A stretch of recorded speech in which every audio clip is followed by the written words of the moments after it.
जय जिनेंद्र। तो आज हम जानेंगे कि जैन धर्म में तीर्थंकर प्रभु कौन होते हैं। तीर्थंकर परमात्मा तीन लोक के नाथ, सर्व जगतारणहार, देवों के देव इंद्र भी जिनकी सेवा करते हैं, हजारों देवी देवता भी जिनकी सेवा में रहते हैं, ऐसे देवादिदेव अरिहंत परमात्मा होते हैं। जैन धर्म में 24 तीर्थंकर होते हैं। उनके जन्म के समय में उनके पैर के अंगूठे में एक चिन्ह बना होता है, उसी चिन्ह से इनकी पहचान होती है।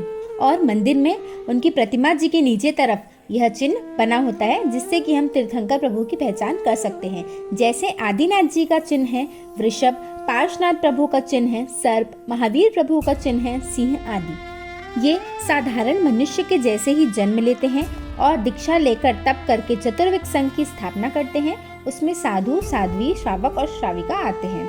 हर तीर्थंकर अपने अपने शासन काल में संघ की स्थापना करते हैं। महावीर प्रभु ने भी अपने शासन में चतुर्विक संघ की स्थापना की थी और हम सब महावीर प्रभु के शासन काल की श्रावक श्राविका हैं। तीर्थंकर एक नाम कर्म है जो पुण्य से मिलता है।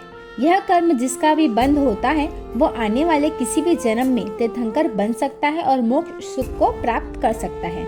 तीर्थंकर वो होते हैं जिन्होंने पूरी तरह से क्रोध, इच्छा, अभिमान, छल, कपट, माया पर विजय प्राप्त की है। तीर्थंकर स्वयं तप के माध्यम से केवल ज्ञान प्राप्त करते हैं। तीर्थंकर का जन्म राजा के यहाँ ही होता है। तीर्थंकर के लाइफ के हर इवेंट्स को सेलिब्रेट किया जाता है, जिन्हें कल्याणक कहा जाता है। हर तीर्थंकर के 5 कल्याणक होते हैं: च्यवन कल्याणक, जन्म कल्याणक, दीक्षा कल्याणक, केवल ज्ञान कल्याणक और निर्वाण कल्याणक। तीर्थंकर परमात्मा को जन्म से ही 3 तरह के ज्ञान होते हैं: मति ज्ञान, श्रुत ज्ञान और अवधि ज्ञान। तीर्थंकर जब गर्भ में आते हैं तब उनकी माता 14 मंगलकारी स्वप्न देखती है। जब तीर्थंकर माँ के गर्भ में आते हैं तो न माता को कोई कष्ट होता है और न ही बाल तीर्थंकर को कोई कष्ट होता है। जब तीर्थंकर का जन्म होता है तो नरक सहित तीनों लोकों में शांति छा जाती है। स्वर्ग से इंद्र और करोड़ों देवी देवता प्रभु के जन्म कल्याणक को मनाने के लिए आते हैं। तीर्थंकर दीक्षा लेने के पहले 1 वर्ष तक एक दिन में 1.25 करोड़ स्वर्ण मुद्रा दान करते हैं और तीर्थंकर स्वयं ही दीक्षा लेते हैं। इंद्र आदि देव और प्रजाजन प्रभु का दीक्षा कल्याणक मनाते हैं। तीर्थंकर दीक्षा लेते समय पंचमुष्टि लोच करते हैं, मतलब कि 5 बार में सर और मूंछ के बाल निकालना। तीर्थंकर के एक बार लोच करने के बाद केश उत्पन्न नहीं होते हैं, न ही उनके नाखून बढ़ते हैं। उनका शरीर हमेशा ही निरोगी रहता है। तीर्थंकर का खून और मांस दोनों ही व्हाइट कलर के होते हैं। तीर्थंकर का आहार और निहार मतलब कि खाना पीना अवधि ज्ञानी के अलावा और कोई भी नहीं देख सकता। जहाँ जहाँ तीर्थंकर परमात्मा जाते हैं रास्ते के वृक्ष भी प्रभु को नमन करते हैं। कम से कम 1 करोड़ देव कभी भी प्रभु की सेवा में होते ही हैं। भगवंत जहाँ जहाँ चलते हैं उनके साथ में धर्म चक्र चलता है।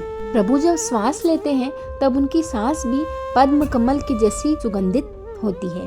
भगवान का दर्शन करते ही और उपदेश सुनते ही जाति वैर मिट जाता है, मतलब कि जैसे सिंह और बकरी का, कुत्ता और बिल्ली का, इन सब का जो वैर है वो भी खत्म हो जाता है। भगवान को देखते ही हर कोई अपने अपने मत का अभिमान रखने वाले, मतलब कि ईगो रखने वाले, ईगो को त्याग करके, अभिमान को त्याग कर नम्र बन जाते हैं। और जिस जिस देश में अगर महामारी फैली हुई है या कोई उपद्रव मचा हुआ है तो जैसे ही भगवान के वहाँ चरण पड़ते हैं तत्काल ही वहाँ के उपद्रव दूर हो जाते हैं। दीक्षा के बाद जब तक केवल ज्ञान नहीं हो जाता तब तक प्रभु मौन ही रहते हैं और केवल ज्ञान के बाद देवता समोसरण की रचना करते हैं।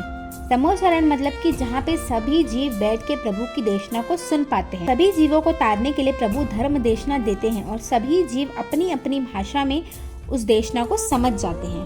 जहाँ प्रभु रहते हैं वहाँ अकाल मृत्यु नहीं होती है। जहाँ प्रभु रहते हैं वहाँ दुकाल नहीं पड़ता है। जहाँ प्रभु रहते हैं वहाँ चूहे या तीड़ जैसे जीव उत्पन्न नहीं होते हैं। तीर्थंकर परमात्मा का पुण्य सब में सबसे ज्यादा होता है, इसलिए तो हजारों करोड़ों करोड़ों देवी देवता भी उनके आगे नतमस्तक होते हैं और उनके हर कल्याणक को मनाने के लिए आते हैं। चाहे वो जन्म कल्याणक हो, दीक्षा कल्याणक, केवल ज्ञान कल्याणक, कोई भी कल्याणक किसी भी तीर्थंकर परमात्मा का हो, करोड़ों देवी देवता धरती पे आते हैं और प्रभु का कल्याणक बड़े ही हर्षोल्लास से मनाते हैं।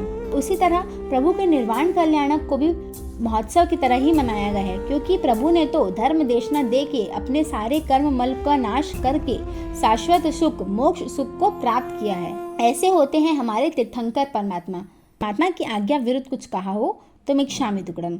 जय जिन शासन।